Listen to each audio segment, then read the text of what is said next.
Have you ever been in the wrong place at exactly the right time? Have you ever witnessed something you were never meant to see and found yourself caught between terror and an unexpected salvation? This is the story of Naomi Carter, a single mother and night shift cleaning lady who overheard a murder plot in a luxury high-rise office, and the powerful Italian mafia boss who decided she belonged to him the moment he realized her life was in danger. Naomi's hands moved on autopilot as she emptied the trash bins in the executive suite on the 42nd floor of the Castellano Tower. It was 2:30 in the morning, the time when the building was supposed to be empty except for security guards and the skeleton cleaning crew. She had been working this shift for 8 months now, ever since her daytime job as a receptionist barely covered rent and her daughter's medication. The night shift paid double, and Naomi needed every penny. She wore her dark hair pulled back in a simple ponytail, her brown skin glowing slightly with perspiration despite the building's aggressive air conditioning. At 28 years old, she was tired in a way that went deeper than just physical exhaustion. She was tired of struggling, tired of choosing between electricity and groceries, tired of explaining to her 6-year-old daughter Maya why they couldn't afford the things other kids had. But tonight, she was grateful for the work. Maya was spending the night with Naomi's mother, which meant Naomi could take on an extra floor and earn the overtime pay that would cover Maya's asthma medication for the next month. She was wiping down the conference table in the corner office when she heard voices. Her heart jumped. The executive floor was supposed to be empty. Her supervisor had specifically told her that all the offices would be vacant tonight. Naomi froze, uncertain whether to announce her presence or hide. The voices were getting closer, coming from the hallway. She could make out at least 3 distinct male voices, all speaking in urgent, hushed tones. "The payment was due last week, Castellano. Your uncle is running out of patience." Naomi's breath caught. She recognized that name. Castellano. As in Dante Castellano, the man whose name was on the building. The reclusive businessman that rumors claimed had ties to organized crime. Naomi had seen his photo in the elevator, a devastatingly handsome man in his late 30s with dark hair, sharp features, and eyes that seemed to see through the camera itself.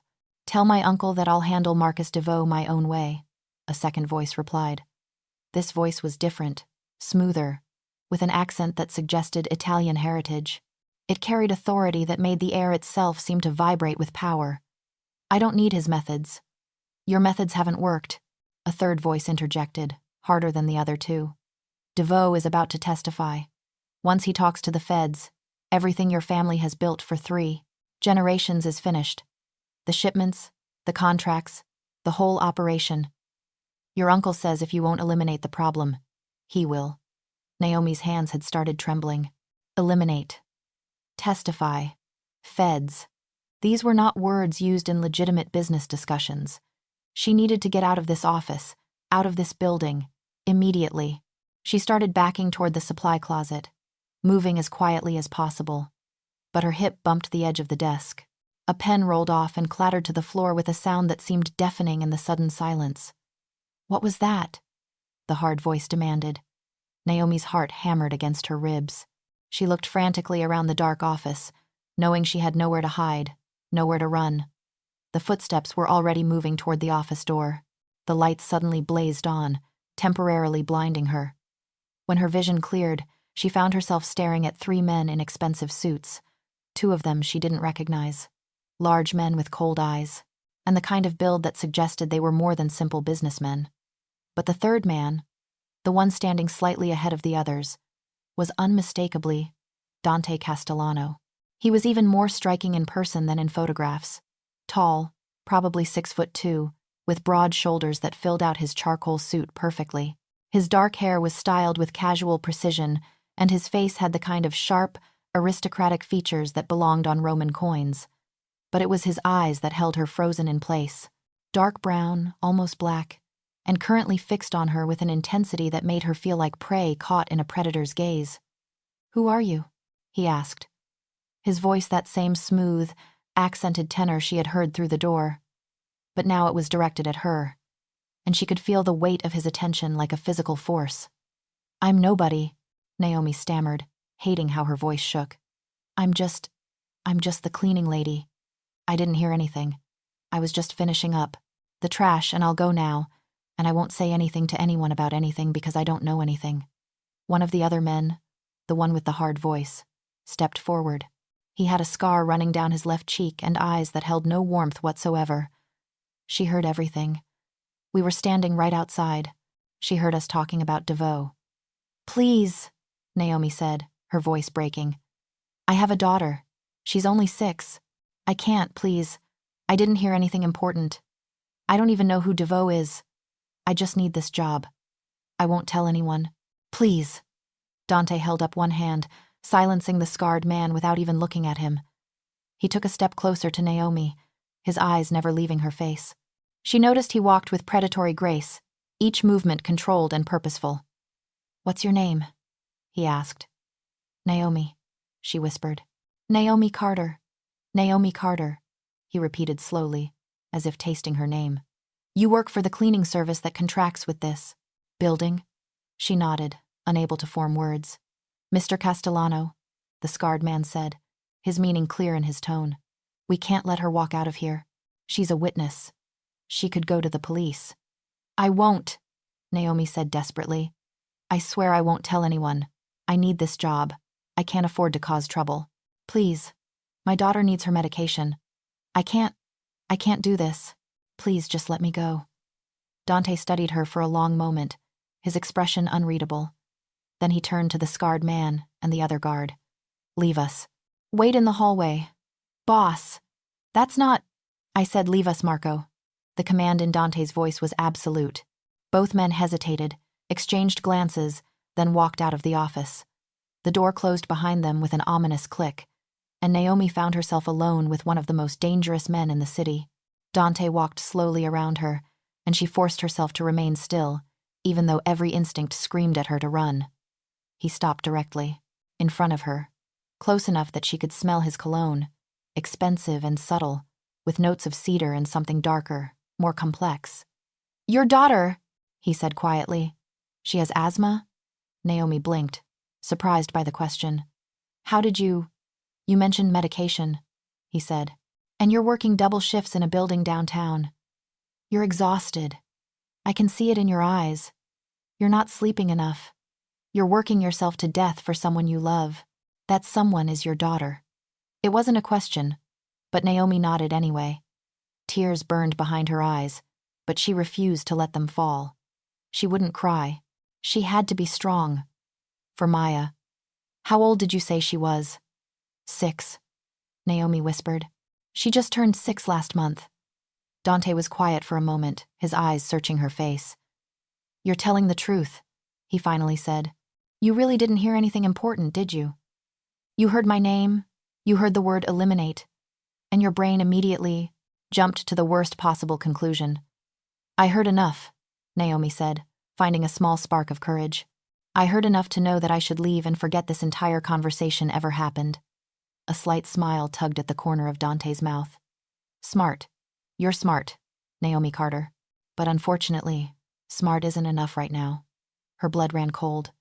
"Please don't hurt me. My daughter, she doesn't have anyone else.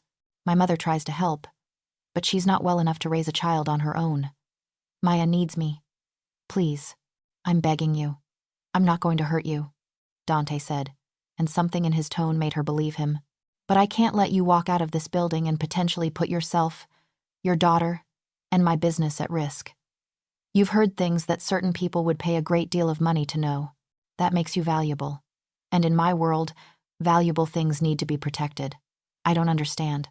It means," Dante said slowly, "that as of this moment, you are under my protection. You no longer work for the cleaning service. You work for me. You'll live where I tell you to live, go where I tell you to go, and speak to no one without my permission until the situation with DeVoe is resolved." Naomi's mind reeled. You can't just kidnap me. I have a life. I have responsibilities. My daughter will be provided for," Dante interrupted. "Your daughter? Your mother? They'll both be moved to a secure location. They'll have everything they need. Better medical care than you've been able to afford. Better schools. Better everything. But you don't get a choice in this, Naomi. Either you accept my protection, or I let Marco handle this his way. And I promise you, his way doesn't end with you going home to tuck your daughter into bed." The threat was clear, But somehow, when Dante said it, it didn't sound like a threat. It sounded like a statement of fact, a consequence of a world she had accidentally stumbled into. "Why would you protect me?" Naomi asked. Why not just let Marco do what he wants? I'm nobody. I'm nothing to you." Dante's jaw tightened almost imperceptibly. "You're a mother trying to provide for her child. I don't kill innocent people, Naomi. I don't hurt women who are just trying to survive. But I also don't let witnesses walk away when my family's entire operation is at risk. So this is the compromise. You accept my protection, live by my rules, and when this is over, you get to go back to your life with enough money to ensure you never have to work a night shift again." Naomi looked into his dark eyes and saw something she hadn't expected. Sincerity. He meant what he said. He really didn't want to hurt her, but he also wouldn't let her refuse. "Do I have a choice?" she asked quietly. "No," Dante replied simply. "But I promise you, Naomi Carter, no harm will come to you or your daughter while you're under my protection." That's the word of Dante Castellano. And, in my world, that word is sacred. Naomi swallowed hard, then nodded. Okay, I'll do what you say. Just please keep Maya safe. That's all I care about. Everything else, I can handle.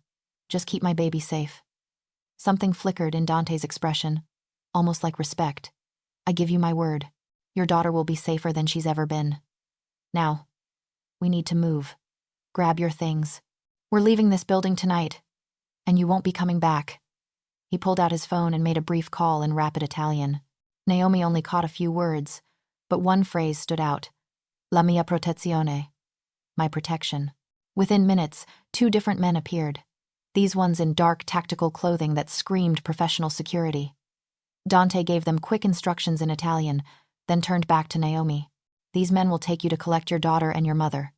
They'll bring you to a safe location. I'll join you there within the hour." "You're not coming with us?"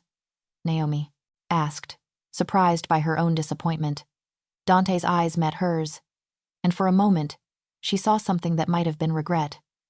"I have business to finish here, but I promise, Naomi, you'll see me again soon. And when you do, we'll discuss the terms of your new employment." "New employment? You work for me now," Dante said simply. "That means you need a new job description, new compensation, new living arrangements. We'll figure out the details once everyone is safe." Before Naomi could respond, he was already walking toward the door, his phone pressed to his ear, speaking in that rapid Italian that sounded like music even in its urgency. One of the security guards, a man with kind eyes despite his intimidating appearance, touched her elbow gently. "Miss Carter, we need to go. Time is important." Naomi let herself be led to the elevator, her mind spinning with everything that had just happened. 30 minutes ago, she had been emptying trash cans and worrying about overtime pay. Now she was under the protection of a mafia boss, about to have her entire life uprooted because she had overheard the wrong conversation. The thought should have terrified her, and it did. But underneath the terror was something else, something she couldn't quite name. A sense that despite the danger, despite the upheaval, maybe, just maybe, she was safer now than she had been in years. The security guards brought Naomi to a black SUV with tinted windows. They drove through the empty streets with professional efficiency, never speeding but somehow arriving at her mother's small apartment in record time. Naomi's hands shook as she knocked on the door. Her mother, Patricia Carter, answered with Maya clinging to her leg. Patricia was in her early 50s but looked older, worn down by years of working multiple jobs to support Naomi after Naomi's father had left. Now she was retired on disability, her arthritis too severe to continue working. "Naomi?" Patricia's eyes widened when she saw the security guards. "Baby, what's going on? Who are these men?" "Mama, I need you to trust me," Naomi said, kneeling down to scoop Maya into her arms. Her daughter was small for 6, delicate, with the same dark eyes and warm brown skin as Naomi. "We need to go somewhere safe for a little while." "Safe from what?" Patricia demanded. "Naomi, you're scaring me." "Mama, please. I'll explain everything, but we have to go now. Pack a bag for you and Maya. Enough clothes for a few weeks. And Maya's medications. All of them." The security guard with kind eyes stepped forward. "Mrs. Carter, my name is Stefano. Mr. Castellano has instructed us to ensure your family's safety.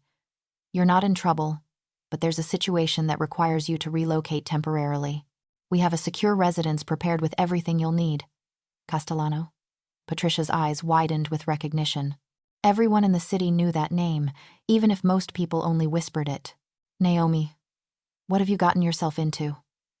I didn't get into anything, Naomi said, hugging Maya tighter. I was just in the wrong place at the wrong time.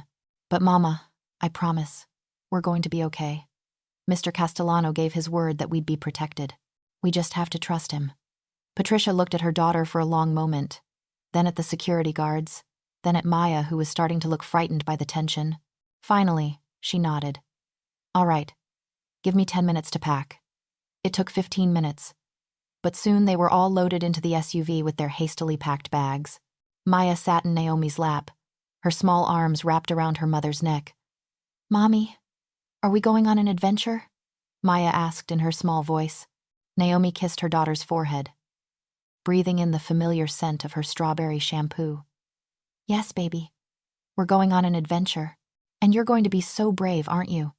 I'm always brave, Maya said with the absolute confidence of a 6-year-old. Like the princess in the story. That's right, Naomi whispered. Like the princess in the story. They drove for 45 minutes, leaving the city behind and heading into the suburbs. The safe house, when they finally arrived, was nothing like Naomi had expected. Instead of some dark, ominous building, it was a beautiful 2-story home in a gated community. The house had warm brick exterior, a manicured lawn, and enough space that it probably cost more per month than Naomi made in a year. Stefano and his partner helped them carry their bags inside. The interior was even more impressive. Hardwood floors, modern furniture, a kitchen that looked like something from a magazine. Upstairs were 4 bedrooms, each one beautifully furnished and clearly prepared for their arrival.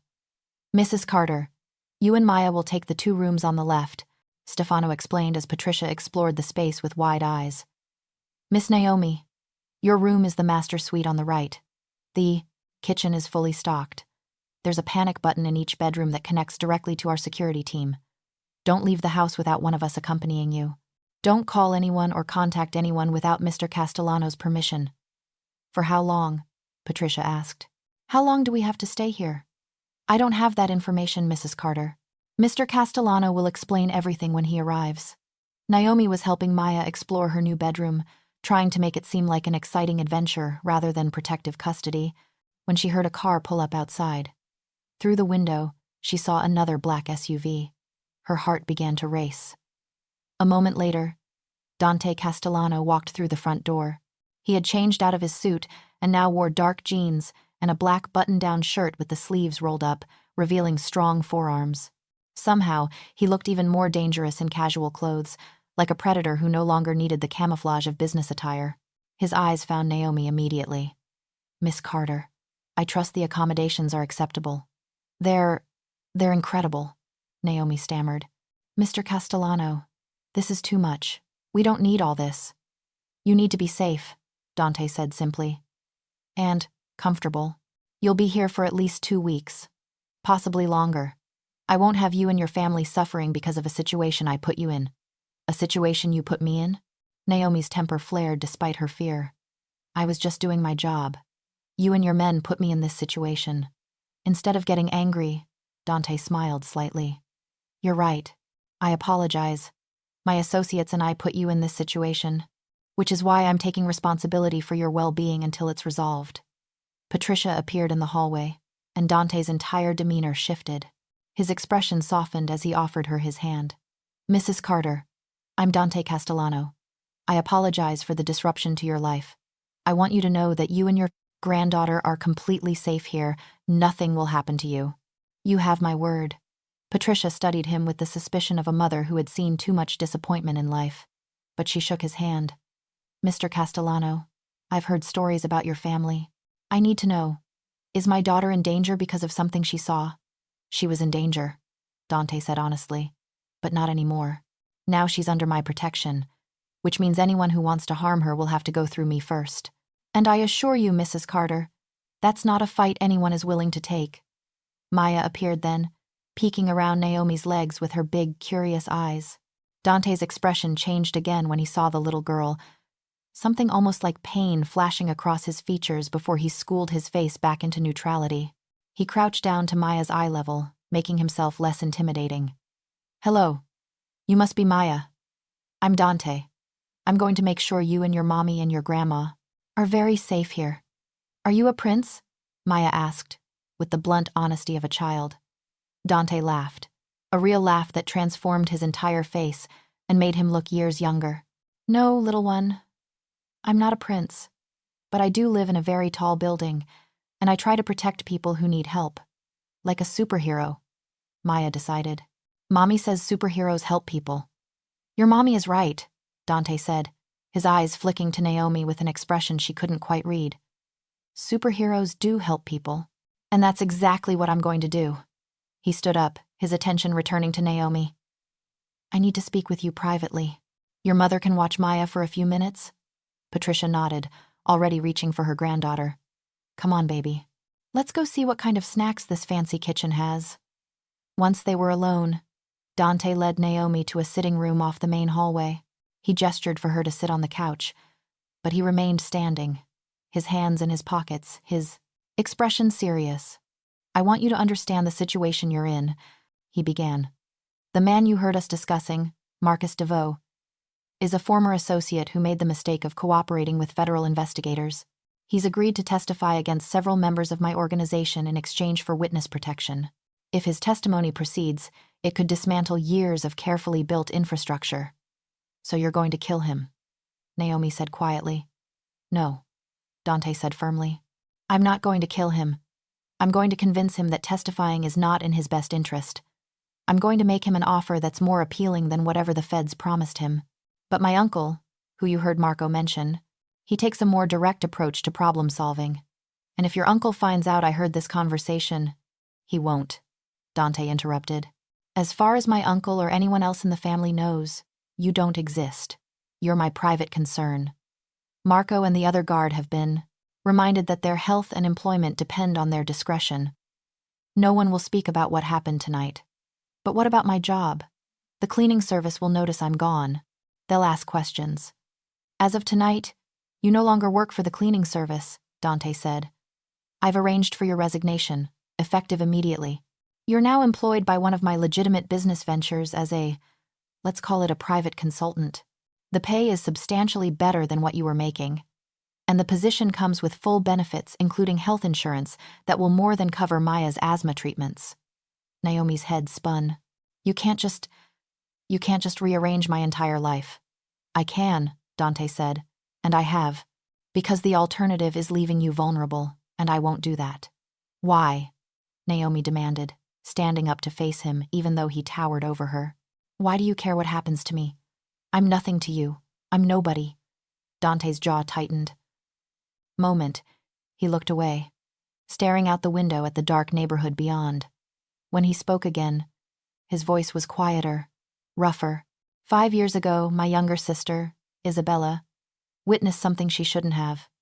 A business transaction gone wrong. She was just in the wrong place at the wrong time. Like you. I wasn't there to protect her. By the time I found out what had happened, it was too late. The men involved in that transaction decided she was a liability. They eliminated that liability before I could intervene. Naomi's hand flew to her mouth. "Oh God, I'm so sorry. I was 20 seconds too late," Dante continued, his voice hollow with old grief. 20 seconds. If I had arrived just 20 seconds earlier, Isabella would still be alive. So when I see a woman, a mother, who stumbled into danger through no fault of her own, I don't take chances. I don't hesitate. I protect first and worry about the complications later. "I'm not your sister," Naomi said softly. "No," Dante agreed, finally meeting her eyes. "But you're someone's daughter. You're someone's mother. And as long as you're under my protection, I will make damn sure that no one takes you away from the people who need you. Do you understand?" Naomi nodded slowly. She understood. This wasn't just about her. This was about a man trying to save someone he hadn't been able to save before. This was about redemption, about second chances, about refusing to let history repeat itself. "How long?" she asked. "How long do we have to stay here?" 2 weeks minimum," Dante replied. I need time to resolve the situation with DeVoe and to ensure that my uncle's people aren't looking for witnesses. After that, we'll reassess. But Naomi, even when this is over, even when you go back to your regular life, you'll still have my protection. Anyone who even thinks about threatening you or your family will answer to me. That's not a temporary arrangement. That's permanent. The weight of his words settled over her. She had stumbled into the protection of one of the most powerful men in the city, and that protection came with strings she couldn't even begin to understand yet. I should check on Maya, Naomi said, needing to escape the intensity of Dante's presence. He nodded. Of course. I'll be staying here tonight as well. I want to make sure security protocols are properly established. My room is downstairs, near the main entrance. If you need anything at all, you come to me. Understood? Understood, Naomi echoed. As she walked away, she felt his eyes on her back, a weight that was both comforting and terrifying.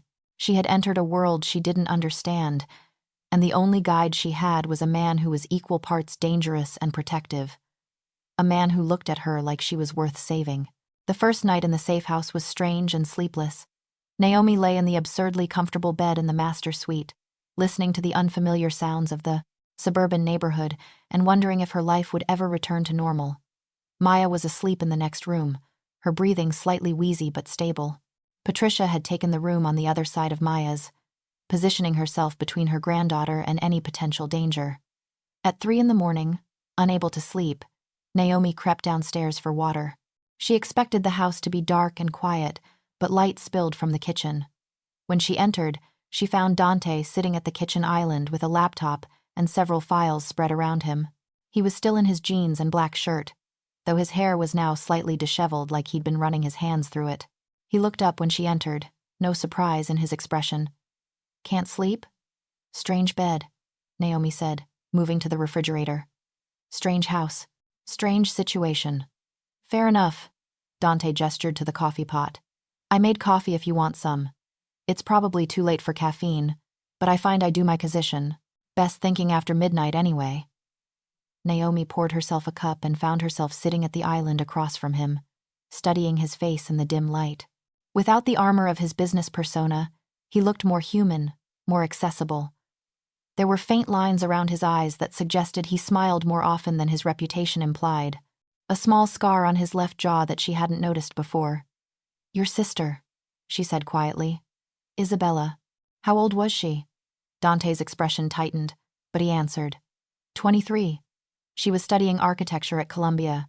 She had her whole life ahead of her. She was kind, brilliant, completely innocent of the family business. I kept her away from it on purpose, made sure she never knew the details of what I did. But it didn't matter. Just being a Castellana was enough to make her a target. That's why you reacted the way you did tonight, Naomi said, understanding clicking into place. When I mentioned Maya, you saw Isabella. I saw a young mother terrified for her child's safety, Dante corrected. I saw someone innocent caught in something that wasn't her fault, and I couldn't let history repeat itself. Does that make me selfish? Probably.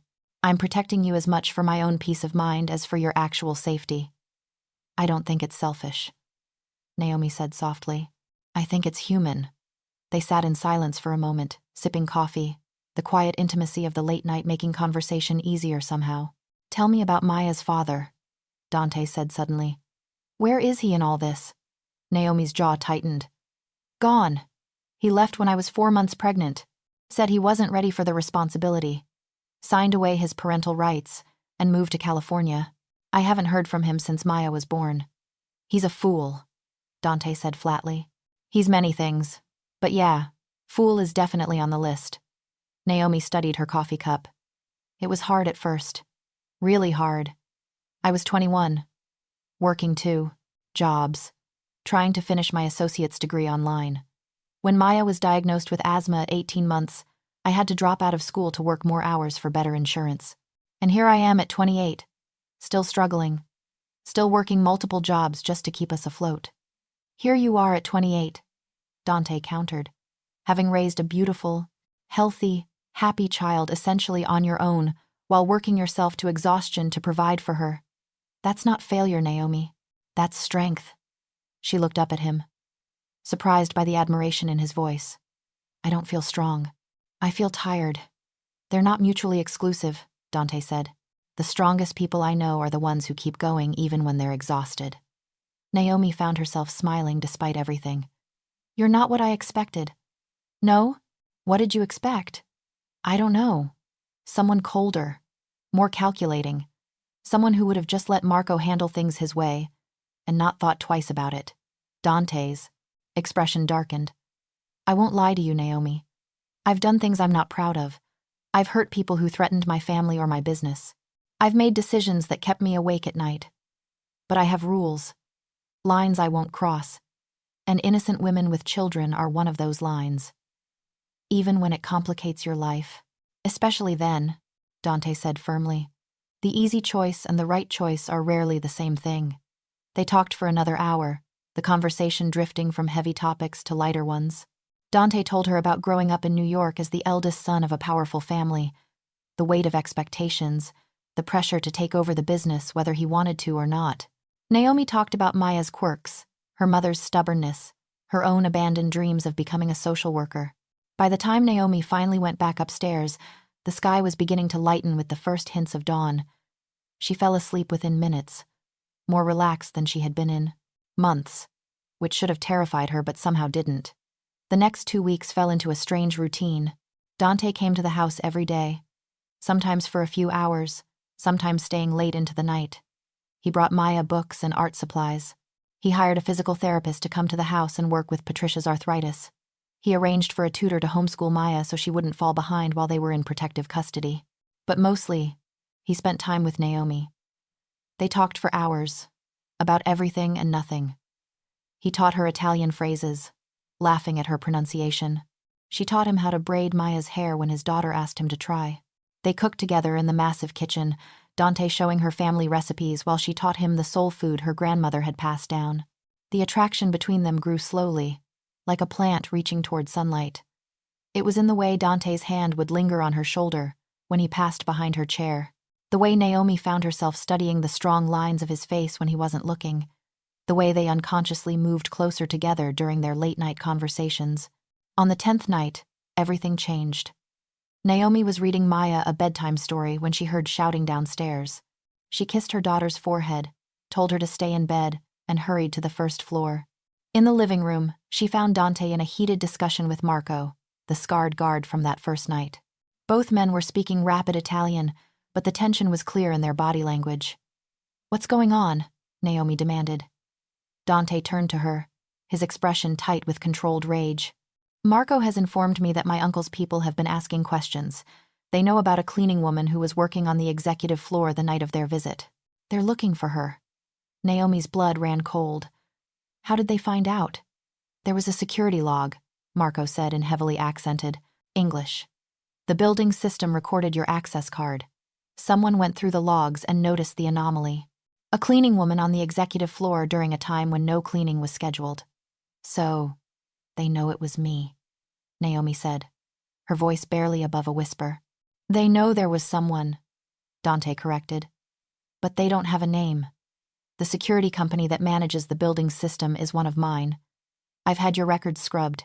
As far as any official documentation is concerned, you were never there that night. But your uncle's people are going to be told that the security log glitched, Dante interrupted, that the access record was a technical error.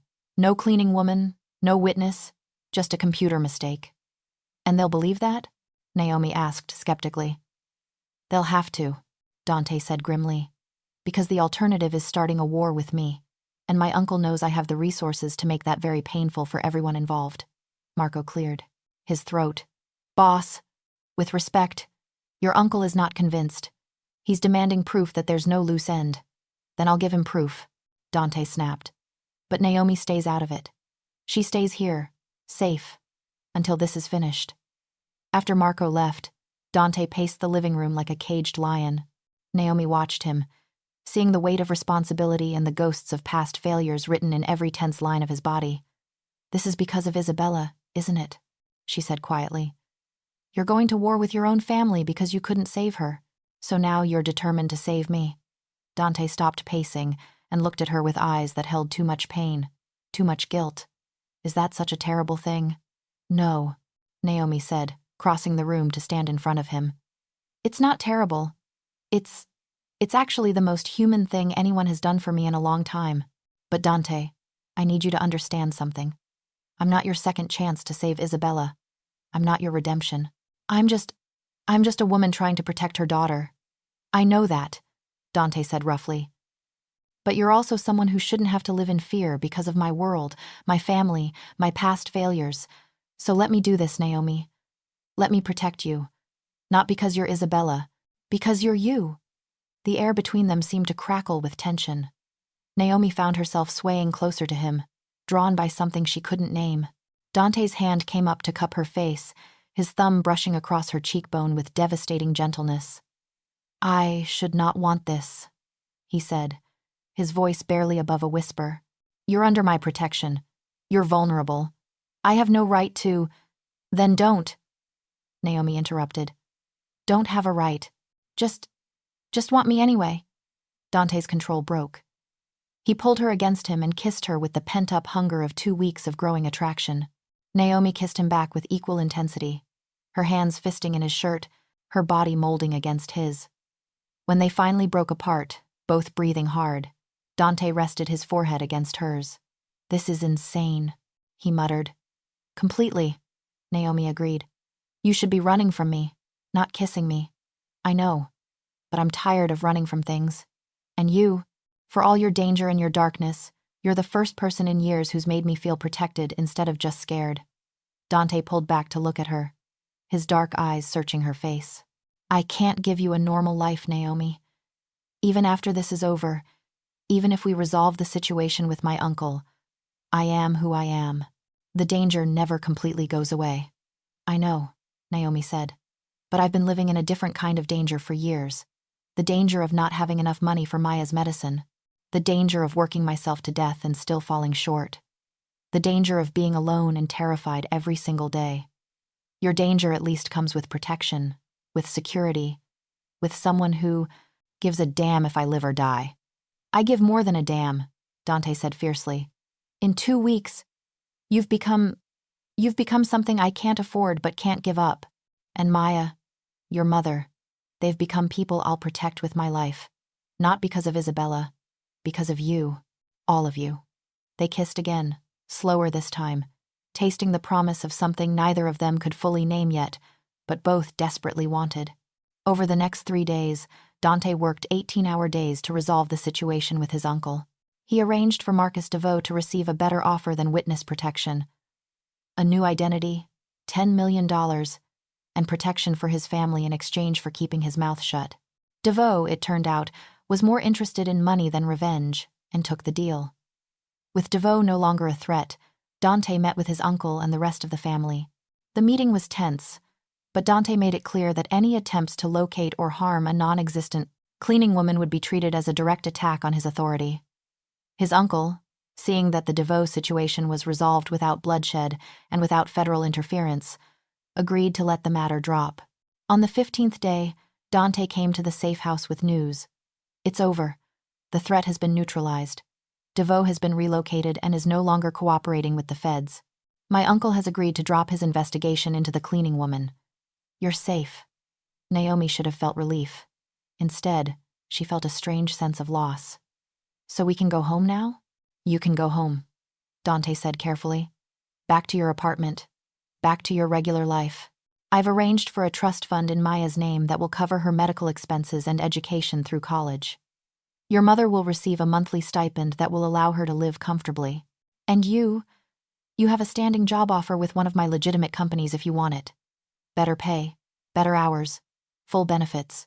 But, Naomi prompted, hearing what he wasn't saying, but if you choose to go back to your old life, I'll respect that. I won't interfere. I won't push. You can walk away from me, from this world, and live safely, knowing that my protection remains even if I'm not actively in your life. And if I don't want to walk away, Naomi asked quietly. Dante's eyes darkened with hope and hunger. Then I'm offering you something else. Not a job, not just protection, a real relationship, with me. with all the complications that entails. My world, my family, my darkness, but also my loyalty, my resources, and every ounce of devotion I have to give. I'm not Isabella, Naomi said again, needing him to understand. I know, Dante replied. You're Naomi, and that's exactly who I want. Maya's small voice interrupted them. Mommy? Are we going home? Naomi turned to find her daughter standing in the hallway, holding the stuffed rabbit Dante had given her the first week. Patricia stood behind her, watching the scene with knowing eyes. Do you want to go home, baby? Naomi asked. Maya thought about it with the seriousness only a 6-year-old could muster. Then she looked at Dante. Will Mr. Dante come visit us if we go home? Dante crouched down to Maya's level. I will visit you every single day if you want me to, little one. Wherever you are, whatever you choose, I'll be there. Maya considered this, then nodded decisively. Then home is okay, but Mr. Dante has to come for dinner. And bring the good chocolate. Despite the tension, both Naomi and Dante laughed. Patricia stepped forward and put a hand on her daughter's shoulder. Baby, I think maybe home is wherever we decide it is. And maybe it's time we decided that home includes more than just the 3 of us. Naomi looked at her mother in surprise.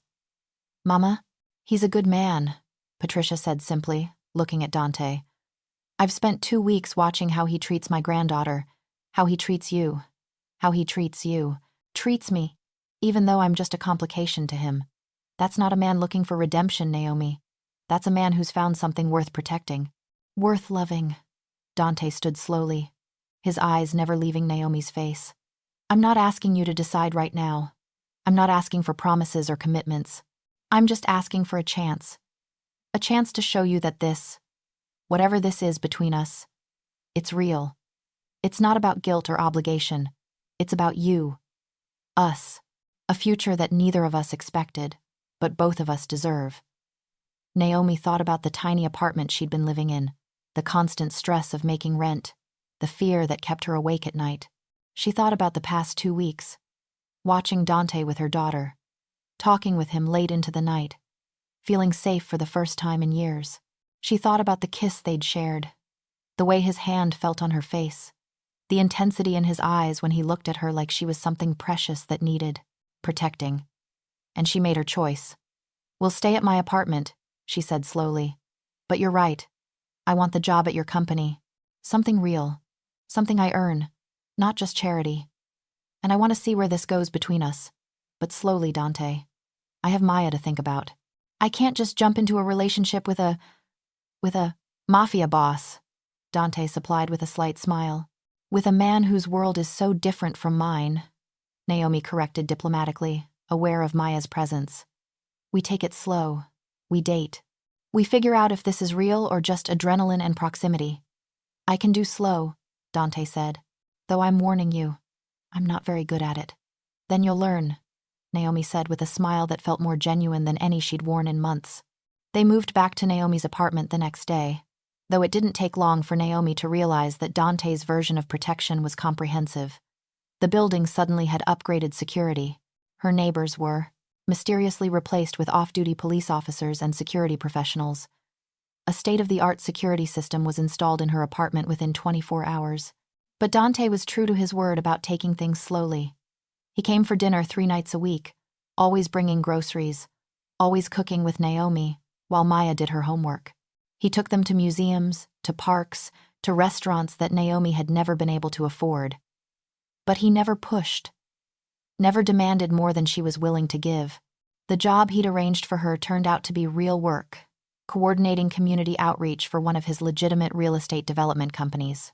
It was fulfilling work, helping families find affordable housing, connecting people with resources. Naomi was good at it, and she took pride in earning her salary rather than accepting charity. 6 weeks after the night in the office tower, Dante kissed her goodnight at her apartment door after another family dinner. It was their ritual now. Dinner, laughter, Maya's insistence that Dante read her bedtime story, then a long conversation over coffee, while Patricia pretended not to watch from her room. I should go, Dante murmured against Naomi's lips. It's late. You could stay, Naomi whispered, surprising herself with her boldness. Maya's asleep. Mama's in her room. You could You could stay. Dante pulled back to look at her, his dark eyes searching her face. Are you sure? I'm terrified, Naomi admitted. But I'm sure. I want this, Dante. I want you. Not because you saved me. Because you stayed. Because you made dinner with my mother and braided my daughter's hair and treated me like I was worth something more than just protection. You're worth everything, Dante said fiercely. Everything, Naomi. They made love slowly, carefully, with the tenderness of two people who had found something unexpected and precious in each other. Afterward, lying in Dante's arms in her small bedroom, Naomi felt a sense of rightness that had been missing from her life for as long as she could remember. Tell me about your plans, Dante said, his fingers tracing lazy patterns on her shoulder. Your dreams. The things you wanted before life got in the way. Naomi smiled against his chest. I wanted to be a social worker, help families like mine, families that were struggling but didn't know how to access resources. I wanted to make a difference. You still can, Dante said. Nothing's stopping you from finishing your degree now. We can arrange your work schedule, hire help with Maya when you're in class. Whatever you need. Dante, I'm serious, he interrupted. I don't want you giving up your dreams for me, or because of me. I want to help you achieve them. Naomi propped herself up to look at him. Why? Why do you care so much about what I want? Dante's expression softened in a way that made her heart ache. Because when I'm with you, I remember that there's more to life than business and obligations and family expectations. You make me want to be better. You make me want to build something good instead of just protecting what I have. I love you, Naomi said, the words escaping before she could think better of them. Dante's entire face transformed with such raw emotion that Naomi's breath caught. Say it again, he demanded. I love you. Naomi repeated. I love you, Dante Castellano. I love how you are with my daughter. I love how you protect my mother. I love how you make me feel like I'm worth protecting, even when I don't feel strong enough to protect myself. I love you. Dante pulled her into a kiss that felt like a promise, a claim, and a prayer all at once. When he finally broke away, his voice was rough with emotion. I love you, Naomi Carter. I loved you from the moment you tore up that $100 bill in my office, refused to be intimidated even though you were terrified. I loved you when you put yourself between me and your family, willing to sacrifice anything to keep them safe. I love you, and I will spend the rest of my life making sure you never have to choose between your dreams and your survival again.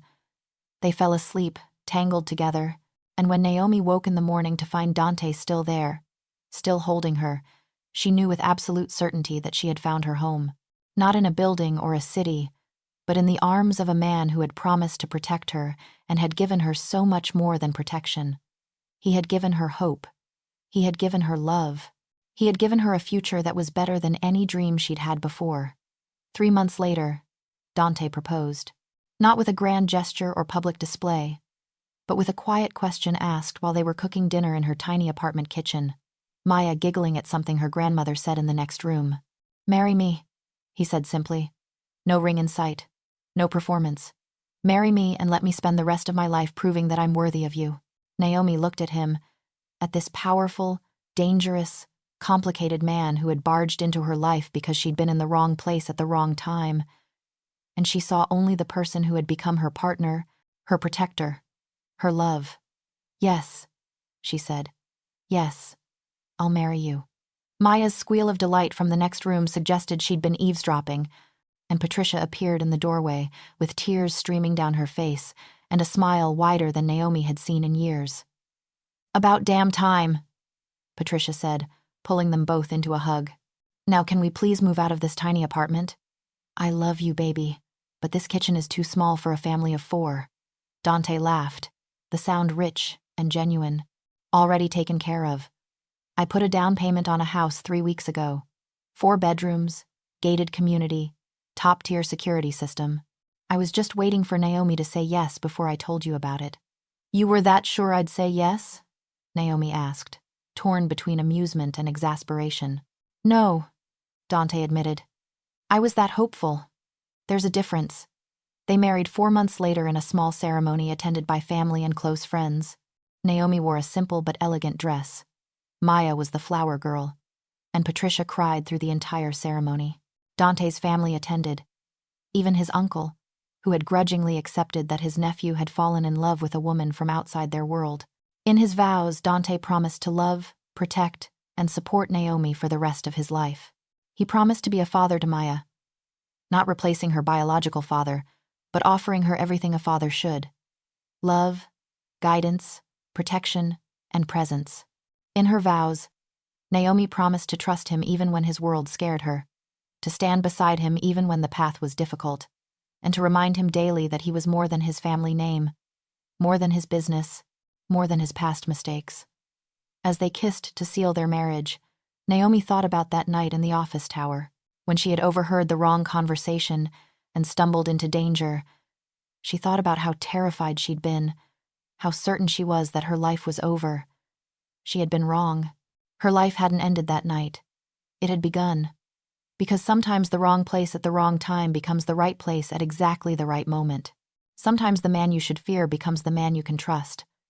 Sometimes danger leads to safety, terror leads to love, and the most unexpected encounter becomes the foundation of everything you never knew you needed.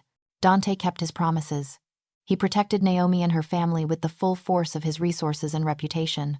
He supported her when she went back to school to finish her social work degree. He was there for every one of Maya's doctor appointments, every school recital, every milestone.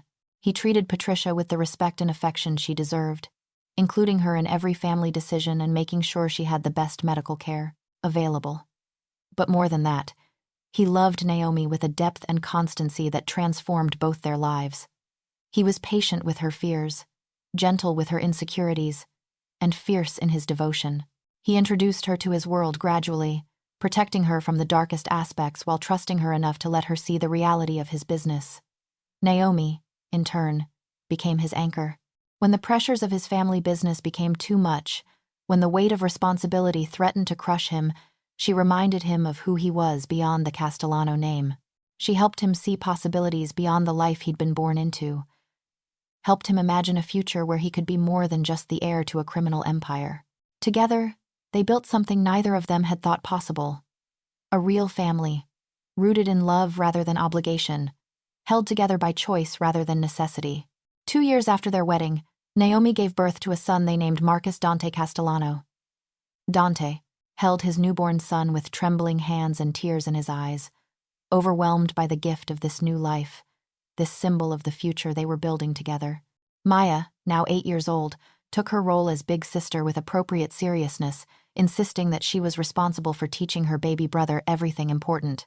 Patricia, whose health had improved significantly with access to better medical care and less financial stress, spent her days spoiling her grandchildren and laughing at how her daughter had ended up married to one of the most powerful men in the city. The night Marcus was born, after Naomi had fallen asleep exhausted from labor and Patricia had taken Maya home, Dante sat in the hospital room holding his son and thought about all the strange twists of fate that had led him to this moment. If Naomi hadn't been working that extra shift, if his uncle's men hadn't chosen that specific night for their meeting, if she hadn't bumped that desk and made a noise, if he had been a different man who made different choices, none of this would exist. This family, this love, this fragile, perfect happiness would never have been. "Your mother saved me," he whispered to his sleeping son. "She doesn't know it, but she did. I was lost before I met her. I was so focused on protecting everyone else that I forgot I needed saving too. But she saw past the danger, past the darkness, and she chose to love me anyway. Because of her, I get to be your father. Because of her, I get to be more than just the man I was born to be." When Naomi woke an hour later, she found Dante still holding Marcus, his expression full of wonder and love. She smiled, reached for his hand, and squeezed gently. "Thank you," she said softly. "For what?" "For being in the wrong place at the right time. For choosing to protect me instead of making the easy choice. For loving me, all of us, with everything you have." Dante leaned over to kiss her forehead, careful not to jostle the baby sleeping against his chest. "Tesoro mio, you have it backwards. Thank you for being brave enough to trust me. Thank you for giving me a reason to be better than the man I was." "We saved each other," Naomi said, and she knew it was true. They had saved each other, a woman running from poverty and struggle, a man haunted by the sister he couldn't save. both of them lost in their own ways, both of them drowning in circumstances beyond their control. Until the night a cleaning lady overheard a murder plan and a mafia boss decided that some things, some people, were worth protecting no matter the cost. Until they looked at each other and saw not just danger or obligation, but possibility, hope, love. Their story wasn't a fairy tale. There were no magical transformations, no perfect happily ever afters. Dante's world remained dangerous. His family remained complicated. The balance between his business and his personal life remained delicate and difficult. But they faced it, together. With honesty, with trust, with a love that had been forged in danger and tempered by choice. They built a life that honored where they came from, while reaching toward something better. They created a home that was safe not because it was free from danger, but because it was full of love strong enough to face any danger together. And Maya, that little girl who had innocently asked if Dante was a prince on their first meeting, grew up knowing that the best protection wasn't a castle or a crown. It was family. It was love. It was people who chose each other every single day and refused to let anything break that bond. Years later, when Maya was preparing to leave for college, she found her mother and Dante dancing in the kitchen to old music, laughing at some private joke. Patricia was in the corner, bouncing Marcus on her knee while he told her an elaborate story about his day at school. Maya stood in the doorway and watched her family.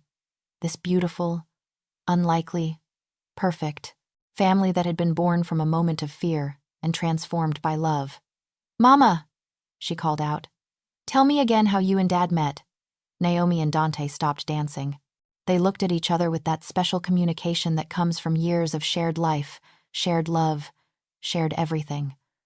"I was in the wrong place at the wrong time," Naomi said, smiling at her daughter. "And your father was there to protect me." "I was in the right place at the right time," Dante corrected gently. "And your mother was there to save me."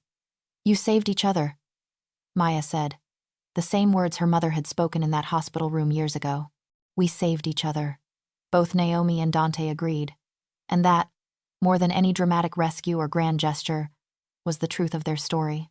Two people who found each other in the darkness, who chose love over fear, trust over suspicion, hope over despair. Two people who looked at each other and saw not just who they were, but who they could become, together. A cleaning lady and a mafia boss.